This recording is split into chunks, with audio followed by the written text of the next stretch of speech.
말씀 찾아보겠습니다.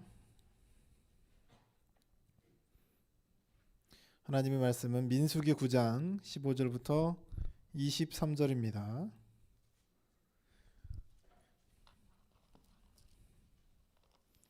민수기 9장 15절부터 23절입니다.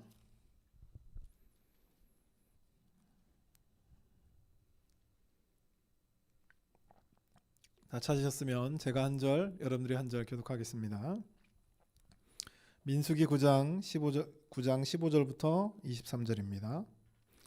성막을 세운 날에 구름이 성막 곧 증거의 성막을 덮었고 저녁이 되면 성막 위에 불 모양 같은 것이 나타나서 아침까지 이르렀으되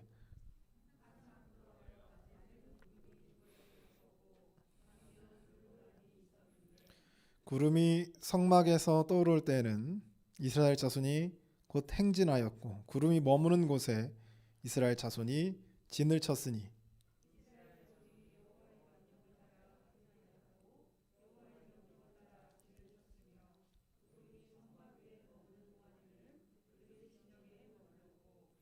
구름이 성막 위에 머무는 날이 오래일 때에는 이스라엘 자손이 여호와의 명령을 지켜 행진하지 아니하였으며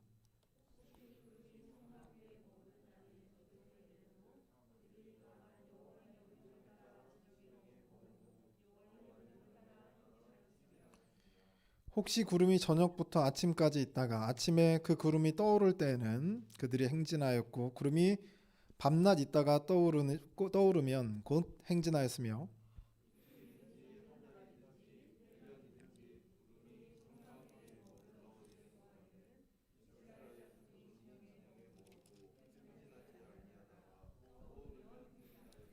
23절 함께 읽습니다. 곧 그들이 여호와의 명령을 따라 진을 치며 여호와의 명령을 따라 행진하고 또 모세를 통하여 이르신 여호와의 명령을 따라 여호와의 직임을 지켰더라. 아멘. 할렐루야. 우리 옆 사람과 한번 인사해 보겠습니다. 새해 복 많이 받으십시오. 새해에는 하나님 주시는 놀라운 은혜와 복을 받으시길 주님의 이름으로 소원합니다. 제가 어렸을 때 정확하게는 언제인지는 기억이 잘 안 나지만 교회 사람들과 함께 동해를 간 적이 있었습니다. 새해를 맞이 동해를 간 기억이 있어요. 어느 산인지도 정확하게 기억이 잘 안 납니다. 하여튼 산 같은 데 올라가서 담임 목사님 특유의 그 고래를 볼 수 있다는 그 말에 함과 함께 동해를 갔었죠. 거기를 갔는데 이제 듣기로는 어렸을 때 기억으로 듣기로는 거기가 제일 먼저 해가 떠오른다 해서 거기까지 갔던 걸로 기억해요. 거기서 갔는데 정말 많은 사람들이 거기에 찾아왔더라고요. 어렸을 적 그 기억에는 정말 발을 디딜 틈조차 없을 정도로 많은 사람들이 해를 보러 해돋이를 보러 그날 정확하게 12월 31일 참 사람들도 부지런해요. 저녁 내내 차를 타고 와서 해를 보러 온 거죠. 드디어 어둠 속에서 해가 비춰올 때 많은 사람들이 기쁨과 설렘의 표정으로 하늘을 바라보았습니다. 어떤 이들은 기도하는 이들도 있었고 어떤 이들은 환호하는 사람들도 있었습니다. 어떤 이들은 분위기에 취해 한잔 하는 사람들도 있었죠. 우리 희원인가요? 희원이 얼굴이 한잔 하고 온 것 같은데 괜찮아요? 이렇게 그 해돋이를 보러 왔던 사람들이 각자 자신의 방법대로 이 새해를 시작하는 것을 기념하면서 새해를 맞이하고 있었죠. 근데 이제 그 세월이 한참 지나가고 나서 이 새해가 시작될 때 특별히 요즘에는 좀 그러진 않지만 지금 한 2년 정도 안 했죠. 그 종을 칩니다. 아시죠? 종을 칩니다. 근데 이런 새해를 맞이하는 이 과정, 이 모든 열광, 그런 의문이 들었습니다. 그런데 왜 이렇게 새해에 우리는 열광할까? 여러분 2022년 1월 1일이 돼서 여러분 뭐 삶이 바뀐 게 있어요? 갑자기 로또가 되고 뭐 행운이 막 들어오고 막 그럽니까? 근데 우리 모두는 새해가 되면 굉장히 벅찬 가슴과 기쁨으로 그날을 열광하는 마음, 열망하는 마음으로 기다리죠. 우리가 함성을 터뜨린다고 해서, 박수를 친다고 해서, 제야의 종을 울린다고 해서 정말 새로운 날이 되지는 않습니다. 그런데 그 허상뿐인 새날을 기억하며 사람들은 새해에 열광하고 있는 것이죠. 왜 그럴까? 아무나 다 마찬가지일 겁니다. 새롭게 한 해가 끝나는 그 달력이 끝나는 그 시점, 그렇죠? 화성에서 한 해를 시작하는 것과 지구에서 시작하는 것, 미국에서 새해를 맞는 것과 한국에서 맞는 날이 다 다르잖아요. 그럼에도 불구하고 우리는 그 특정 날에 굉장히 열광합니다. 다른 게 아니겠죠. 오늘보다 더 나은 내일이 있기를 이라고 하는 우리의 간절한 소망이 있기 때문입니다. 올해보다는 더 나은 새해가 있기를, 그런 열망이 우리를 정동진이나 동해의 바다로 인도했던 것이겠죠. 특히 지금 코로나라고 하는 어려움의 시기 속에서 그 열망은 더하지 않을까 싶습니다. 내년에는 코로나가 끝나기를, 내년에는 가계의 형편이 나아지기를, 내년에는 믿을 수 있는 정권이 들어서기를, 내년에는 내 삶에 희망이 깃들기를 빌면서 말이죠. 그렇다면 우리 그리스도인들에게 새해는 어떤 의미가 있을까? 여러 가지 중요한 것들이 많이 있습니다. 여러 가지 중요한 게 많이 있겠지만 한 가지 가장 중요한 것 중에 하나를 꼽으라면 나의 삶이 강조되는 것이 아니라 하나님이 인도하시는 삶이 강조되는 것. 다시 말씀드리면 나의 삶이 강조되는 것이 아니라 하나님의 삶이 강조되는 것이죠. 아까도 말씀드렸지만 우리가 새해라고 하는 새해 인사, 2022년도 1월 1일을 맞으면서 우리는 열광에 가득 찼다고 말씀드렸습니다. 하지만 그것은 허상이라고 말씀드렸죠. 진짜로 새날이 되는 것도, 진짜 내 삶에 뭔가 새로운 변화가 되는 것도 아닙니다. 근데 나는 그 기대에 찬 그 가슴으로 새해를 맞이하는 거죠. 근데 우리 그리스도인들은 새해를 맞이할 때 조금 독특하고 정확한 새해, 정확한 새날을 기약해야 합니다. 그래서 우리가 새해를 맞이할 때 분명 하나님께서 뜻이 있고 의미가 있어서 우리는 주기적으로 새날을 맞이합니다. 왜냐하면 우리가 꿈꾸는 것은 허상뿐인 새해가 아니라, 허상뿐인 새날이 아니라 실질적으로 우리에게 적용된 새로운 날을 기다리기 때문입니다. 그러면 우리는 어떤 마음으로 새해를 맞이해야 될까? 새해를 맞이할 때 우리는 다시 한번 내 삶을 돌아보고 결단해야 됩니다. 그래서 우리의 방향성을 다시 조정해야겠죠. 클리크가 잘못 수정되어 있다면 다시 재조정을 해서 우리가 나아갈 수 있는 방향으로 가야 합니다. 그래서 내 삶이 강조되는 삶이 아니라 하나님이 이끄시는 삶이 강조되는 것, 그것이 새날이라고 하는 단어와 부합한, 의미가 부합한 그런 날이겠죠. 오늘 본문에 보면 갈 길을 알지 못하는 이스라엘을 하나님이 그들을 이끄시는 장면이 나옵니다. 지금 배경이 이집트에서 400년 동안 노예 생활을 하다가 모세라고 하는 주체성 있는 할아버지를 믿고 이집트에서 나왔습니다. 오다가 홍해도 봤고요. 오다가 10가지 재앙도 봤습니다. 그렇게 떠나온 이스라엘이 홍해를 딱 건너서 광야로 왔죠. 그런데 문제는요, 그들에겐 지도가 있었던 것도 아니고 내비게이션이 있었던 거 아니고 여러분들처럼 스마트폰이 있었던 것도 아닙니다. 아마 여러분 스마트폰과 내비게이션이 있어도 광야에 딱 갖다 놓으면 여러분 거기서 굶어 죽을 수도 있어요. 그런데 이스라엘이라고 하는 몇백만이나 되는 이 백성들이 광야로 내몰렸죠. 어디로 가야 될지 몰라요. 어디로 방향으로 가야. 여러분 노예 생활을 했다라고 생각해 보면 학문이라고 하는 것은 전혀 배우지 못했습니다. 어디 북두칠성을 따라가면 뭐 어디로 갈 수 있다 이런 거 전혀 관용이 없고요. 동서남북이 어딘지도 구별을 잘 못하는 거예요. 당연히 방향성을 상실하는 거죠. 그들이 유일하게 알고 있는 길은 이집트로 돌아가는 길입니다. 온 그대로 다시 돌아가면 되니까요. 그들이 알고 있는 길은 딱 그것뿐이에요. 그런데 하나님은 그들을 인도하고 계시는 거죠. 그들이 알지 못하는 길을 하나님이 인도하고 계십니다. 우리도 우리의 삶을 살아가는데 우리가 어디로 가야 될지 몰라요. 여러분 인생의 나침판을 갖고 계신가요? 인생의 내비게이션을 가지고 계세요? 우리는 어디로 가는지 어디에 도착하는지도 모르고 갑니다. 그렇게 해서 걸어가요. 이스라엘 백성도 마찬가지로 하나님의 이끄심대로 걸어갑니다. 근데 하나님이 어떻게 인도하시냐면 낮에는 구름 기둥으로 밤에는 불 기둥으로. 구름이 성막에 떠오르면 성막 위로 구름이 떠오르면 이스라엘 백성들이 그 신호입니다. 행진하려고 준비하기 시작합니다. 그리고 구름이 가다가 행진을 하다가 구름이 가라앉으면 거기가 이제 다시 천막을 치고 텐트를 치고 진을 꾸려야 되는 거죠.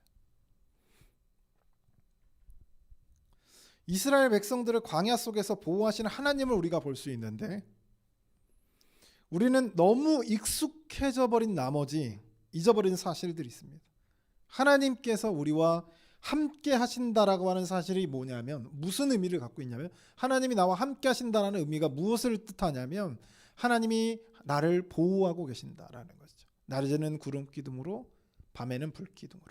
광야라고 하는 곳이 당연히 사람이 살 만큼 넉넉하고 환경이 좋았으면 수많은 사람들이 광야 속에서 살아갔겠죠. 그런데 이 가나안 지역보다 적어도 10배 이상은 커 보이는 그 광야와 우리가 흔히 알고 있는 사막 같은 경우는 사람들이 살질 않습니다. 거의 살질 않습니다. 동물들도 살질 않습니다.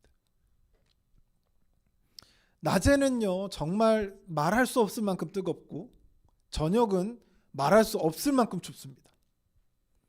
그런데 하나님이 그 광야 속에서 이스라엘을 몇백만이나 되는 이스라엘을 밤에는 불기둥으로 그들을 보호하시고 낮에는 구름기둥으로 그들을 보호하셨다는 거죠. 아마 이스라엘 백성들이 불평과 불만을 쏟아내는 그 순간에도 하나님의 구름기둥과 불기둥이 그들과 함께 있었을 거예요. 근데 우리 그거 잊어버리죠. 너무 익숙해져 있으니까. 광야를 행진하는 우리네 삶 속에 항상 하나님이 함께 하시는 사실을 우리가 잊지 말아야 합니다. 하나님 우리와 함께 하시다는 사실은 하나님 우리를 보호하고 계시다라고 하는 것이죠. 또 한 가지 우리가 좀 지켜볼 게 뭐냐면 혹시 텐트를 쳐보셨나요? 텐트 쳐보신 분? 군대에서 친 거 말고 군대에서 친 거 말고 그냥 텐트 생 텐트를 쳐보나요? 이게 던지면은 한 번에 펴지는 원터치 그런 거 말고 아마 그 펴보신 분, 이렇게 쳐보신 분은 아실 거예요. 처음 쳐보면 그게 혼자서는 안 되거든요. 좀 큰 거 치면 2명이서 쳐더라도 거의 반나절이 걸렸던 것 같아요. 텐트를 치는데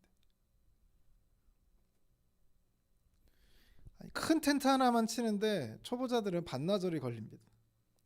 근데 아무리 숙달된 사람이라도요 텐트를 치는 건 쉬운 일이 아니에요. 그 이제 막말로 이제 그 군대 지금 손들었으니까 군대에서 천막 쳐봤으니까 병장이 돼서도 어려워요. 병장이 되면 안 치려고 그러죠. 도망 다니고 상병들만 막 땀 삐질삐질 나. 대체 그걸 누구를 위한 텐트인지 모르겠어요. 군대에서는 특별 어느 정도냐면 차라리 텐트를 치느니 텐트를 덮고 자겠다라는 얘기를 할 정도입니다. 그거 치느니 체력을 아끼겠다는 거죠. 그만큼 힘이 들어요.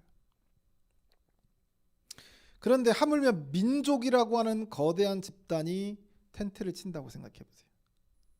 자기 집만 치는 게 아니라 자기 아이들을 지킬 테두리도 쳐야 되고요. 성막도 쳐야 되고요.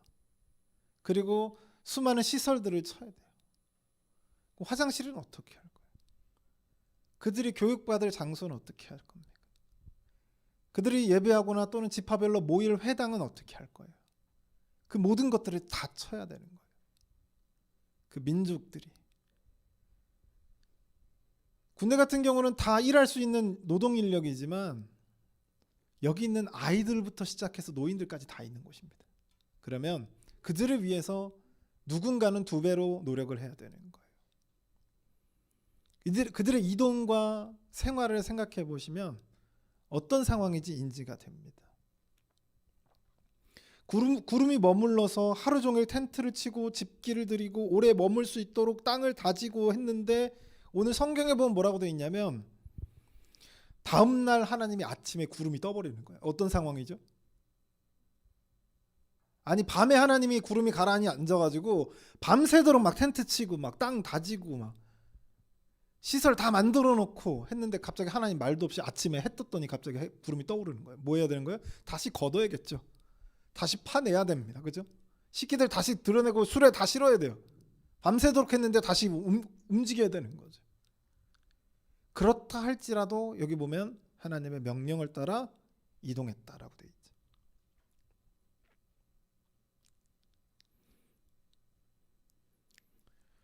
그 반대로 심지어 그 땅에 그 전에 보지 못했던 좋은 땅이에요. 심지어는 아니 그 전에 이 광야에서 그런 땅을 보기가 쉽지 않은 땅이에요. 물도 있고 먹을 것도 있어요. 그러면은 사람들의 마음이 거기서 오래 있고 싶잖아요. 거의 오래 있고 싶잖아요. 근데 하나님이 구름이 떠버리는 거예요. 그렇다 할지라도 다시 텐트를 걷고 집기를 수레에 실어서 출발하는 게 이스라엘 백성들의 삶이었다는 것이죠. 이스라엘 백성들의 인생이었다는 것이죠. 어떤 상황이 와도 하나님이 가라앉으면 텐트를 치고요. 어떤 상황과 어떤 좋은 땅에 있을지라도 하나님이 구름이 떠오르면 이동 준비를 하는 겁니다. 그리고 아주 정확하게 구름이 먼저 가면 이스라엘 백성들이 따라가는 거죠. 22절에 보면 오늘 본문 말씀 22절에 보면 이렇게 나와 있어요. 22절에 이틀이든지 한 달이든지 1년이든지 구름이 성막 위에 머물러 있을 동안에는 이스라엘 자손이 진영에 머물고 행진하지 아니하다가 떠오르면 행진하였으니라고 되어 있습니다. 이제 그 반대죠. 그 반대로 그 광야라고 하는 땅은 좋은 땅보다 척박한 땅이 더 많아요. 당연히 그러니까 광야겠죠. 척박한 땅이 더 많아요. 그래서 그 장소가 항상 좋았던 것만은 아닙니다. 광야 중에서도 오래 있기가 너무 힘든 땅이 있어요. 오래 있기 힘든 땅. 뭐 물도 없고 먹을 것도 없고 뭐 생활하는 것조차 어려운 정말 허허벌판이라고 하죠. 그 땅에 딱 도착했어요. 근데 하나님이 거기 갑자기 구름이 가라앉아 버리네요. 그러면 그 땅이 어떤 땅이든 메마른 땅이든 식물이 나지 않는 땅이든 뭐 농사는커녕 뭐 짐승들을 끌고 갔던 먹이조차 줄 수 없을 것 같은 그 땅이라 할지라도 하나님이 가라앉으면 어떻게 해야 되죠? 텐트를 치는 거예요. 모세 형님 저기 1km만 더 가면 더 괜찮은 땅이 있는데 그쪽으로 가실까요? 이렇게 못한다는 거죠. 하나님이 가라앉으면 그 가라앉은 구름이 중심이 돼서 성막이 먼저 텐트를 칩니다.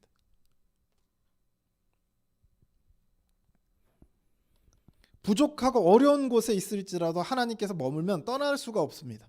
거기서 오늘 아까는 하나님이 저녁에 가라앉았다가 아침에 떠버리면 굉장히 곤란하죠. 이게 뭐 하는 짓인가 이런 생각이 들 정도로 이게 웬 삽질인가 이런 생각이 들 정도로 하나님이 저녁에 가라앉았다가 아침에 떠오르면 텐트 쳤다가 바로 그날 바로 다시 걷어야 되는 거예요. 잠도 못 자고. 근데 그 반대로 이번에는 1년이 한 달이 됐든지 1년이 됐든지 하나님이 계속 머물면 계속 머물러 써야 되는 거예요. 그 땅이 좋든 좋지 않든 생활하기에 넉넉하든 넉넉하지 않든 하나님 머물러 있으면 떠날 수가 없어요. 우리가 우리의 삶에서 가장 많은 실수를 하는 게 이겁니다. 이거예요. 무슨 실수냐면 내 삶이 어렵고 힘들어지면 하나님보다 내가 먼저 가요. 내 삶이 힘들어지고 내 삶이 어려워. 내 상황이 지금 정말 척박합니다. 이 땅에 머물 수가 없어요. 이곳에 머물 수가 없습니다. 그럼 나는 어떻게 하냐면 기다릴 수가 없죠. 어떻게 하냐면 텐트를 걷고 이동합니다. 내가 생각하는 그곳으로 이동해요. 구름이 떠오르지도 않았는데 내 마음에 흡족한 곳으로 향하는 것. 우리가 자주 하는 실수죠. 그것이 내 눈에 보이기에 좋아 보이는 땅으로 지금 하나님보다 먼저 가는 거거든요. 근데 그것이 진짜인지 리얼인지 진짜인지 신기루인지도 모르고 가는 거죠. 그 아브라함 얘기를 여러분 잘 알 거예요. 아브라함이 하나님이 불러가지고 가나안 땅에 왔거든요. 하나님이 가나안 땅에 도착해서 아브라함이 하나님께 제사를 드리는 그 과정에서 하나님이 아브라함에게 이 땅이다. 내가 너에게 약속한 땅이 바로 이 땅이다. 내가 너에게 이 땅의 생명이 길겠고 너희의 후손들이 이 땅에서 살겠고 내가 주는 이 땅에서 너희가 먹고 행복하게 살 거야라고 약속을 합니다. 그 아브라함이 거기서 막 제사를 드리고 이제 거기서 이제 살려고 이제 자리를 잡은 거죠. 근데 문제는 뭐냐면 이 땅에 흉년이 들어요. 비가 안 옵니다. 비가 안 와버려요. 아브라함이 어떤 선택을 했을까요? 이집트로 데려갑니다. 왜냐하면 이집트는요 가장 그 당시에 풍요롭고 가장 그 문화가 발달된, 우리가 뭐 4대 문명할 때 가장 먼저 떠오르는 것 중에 하나가 이집트 문명이잖아요. 정말 대단한 문명을 자랑하고 있었고 당대 이집트를 이길 만한 문명이 없었습니다. 그래서 이 아브라함이 이집트로 가는 거 너무나 당연한 겁니다. 이집트로 가요. 왜냐하면 거기는 좀 흉년이 들어도요 나일강이라는 것이 있고 좀 마르지 않는 샘물, 마르지 않는 땅이 있기 때문입니다. 그래서 그곳으로 가요. 거기 갔다가 어떻게 되죠? 아브라함이 생각하기에 그곳이 가장 좋아 보이는 곳, 거기서 가면 행복한 곳이라고 생각했겠죠. 그래서 하나님보다 먼저 갑니다. 하나님 기다리지 못하고 가요. 도착했더니 거기서 어떤 사건이 일어나냐면 자기 아내 사례를 빼앗깁니다. 자기 아내를 사례를 빼앗기고 실질적으로 자기 아내와 연이 끊겨요. 하나님이 없었다면 아브라함은 사례를 얻을 수도, 다시 되돌려 받을 수도, 그리고 이삭을 탄생시킬 수도 없었던, 어찌 보면 성경의 이름이 사라질 뻔한 사건이 등장합니다. 이것이 우리가 자주 하는 실수라고 하는 거죠. 그래서 우리는 어떻게 해야 되냐면 하나님께서 먼저 가셔야 되는 거죠. 내가 먼저 가는 게 아니에요. 그래서 내 삶이 주장이 되는 게 삶이 아니라 하나님이 이끄시는 삶이 강조가 되는 것이 중요하다는 거죠. 그래서 하나님이 먼저 가시면 우리가 따라가는 겁니다. 우리의 삶도 하나님이 먼저 가시면 우리가 그 다음에 하나님이 가신 그 길 그대로 따라가는 거죠. 왜냐하면 우리가 어디로 가야 될지 몰라요. 우리 인생이 어디로 가야 될지 몰라요. 근데 하나님은 다 알고 계십니다. 그래서 멈춰야 할 때와 가야 될 때를 정확하게 알아요. 우리가 때로는 도착해 보니까 하나님이 가라앉아서 도착해서 보니까 이 땅이 정말 어떻게 이런 땅에 멈췄나 싶을 때가 있지만 그조차도 하나님의 보호하심이라는 것이지. 우리 옆 사람과 한번 다시 인사해 보겠습니다. 내 마음대로 가지 말고 하나님을 따라갑시다. 할렐루야. 우리는 우리의 교만 때문에 하나님보다 앞서 걸어갑니다. 내가 아무것도 모르는데 우리는 한 치 앞도 내다보지 못해요. 그런 주제에 모든 것에 통찰한 것 마냥 모든 것에 통찰한 사람처럼 겉없이 하나님보다 먼저 앞서 가버립니다. 하나님이 원하시는 곳이 그곳이 아니었는데 우리가 우리의 생각대로 우리의 판단으로 하나님보다 먼저 가버리는 거죠. 하나님보다 내 생각이 더 맞아 라고 하는 겁니다. 가장 안전하고 가장 유효하고 가장 교훈적이어서 나에게 가장 좋은 글은 딱 따로 있는데 때로는 내 어려운 상황 때문에 구름이 떠오르기까지 기다리지 못하고 내 마음대로 걸어가 버리는 거죠. 때로는 내 교만 때문에, 나의 교만 때문에 하나님이 제시하신 가장 좋은 길이 있는데 내 교만 때문에 이 길에서 어떻게 하는 거죠? 벗어나는 거예요. 내 생각으로 생각해 봤을 때 이 길이 아닌 거죠. 새해는 이제 시작할 새해는 이렇게 다짐하길 바랍니다. 내가 하나님을 따라가겠습니다. 여러분의 기도 제목이 우리의 기도 제목이 됐으면 좋겠어요. 내가 하나님을 따라가겠습니다. 하나님이 나를 따라오는 게 아니라 내가 하나님을 따라가겠습니다. 하나님이 가시면 가고 하나님 멈추면 멈추겠습니다. 그것이 우리가 걸어야 할 인생이라고 하는 길이라고 하는 것이죠. 만약 우리가 길을 잘못 든 채 만약에 잘못 들게 된다면 우리는 우리가 목적지로 삼았던 곳에 도착할 수 없거나 생각지도 못했던 허송 세월을 보낼 수밖에 없다는 것입니다. 그 사실을 명심하고 우리가 하나님을 따라가겠노라 결단하는 한 해가 되시길 주님의 이름으로 소원합니다. 우리에게 한 해를 시작할 때, 새로운 해를 시작할 때 가장 중요한 것은 이런 아주 기본적이지만 가장 중요한 것, 아주 기초적이지만 가장 핵심이 되는 것, 내가 마음대로 가는 게 아니라 하나님이 먼저 가시면 내가 가는 거죠. 예수 그리스도가 걸으셨던 그 길을 우리가 뭐라고 얘기하냐, 예수 그리스도의 그 십자가의 길을 내가 함께 걷겠습니다라고 얘기합니다. 그것은 이미 예수 그리스도가 그 길을 걸었기 때문에, 그래서 우리는 그 발자국을 따라서 걷는 것이죠. 우리의 삶도 마찬가지입니다. 하나님 먼저 가시죠.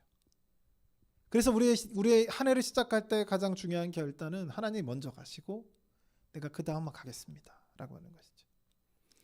그럼 이런 삶이, 이런 한 해가, 여러분의 해가 새로운 해가 되길 주님의 이름으로 소원합니다. 제가 기도하겠습니다. 사랑의 하나님 아버지, 오늘 민수기 9장 15절부터 23절까지의 말씀을 통해서 우리가 2022년도 이 새해를 어떻게 살아가야 할지 고민하며 어떻게 맞이해야 하는지, 그리고 우리가 어떤 결단을 해야 하는지 오늘 본문의 말씀을 통해서 알아갑니다. 한 치 앞도 알지 못하는 이 인생의 삶 앞에서, 한 치 앞도 알 수 없는 이 길 앞에서 우리가 하나님을 따라갈 수 있도록 도와주시고, 하나님이 가시면 가고 멈추면 멈추는, 이유 불문하고 그럴 수 있는 사람들이 될 수 있도록 역사하여 주시옵소서. 이 모든 말씀 우리와 함께해 주실 줄 믿고 예수 그리스도의 이름으로 받들어 기도드리옵나이다. 아멘. 우리 찬송가 325장 1절과 마지막 절만 찬양하겠습니다. 찬송가 325장입니다.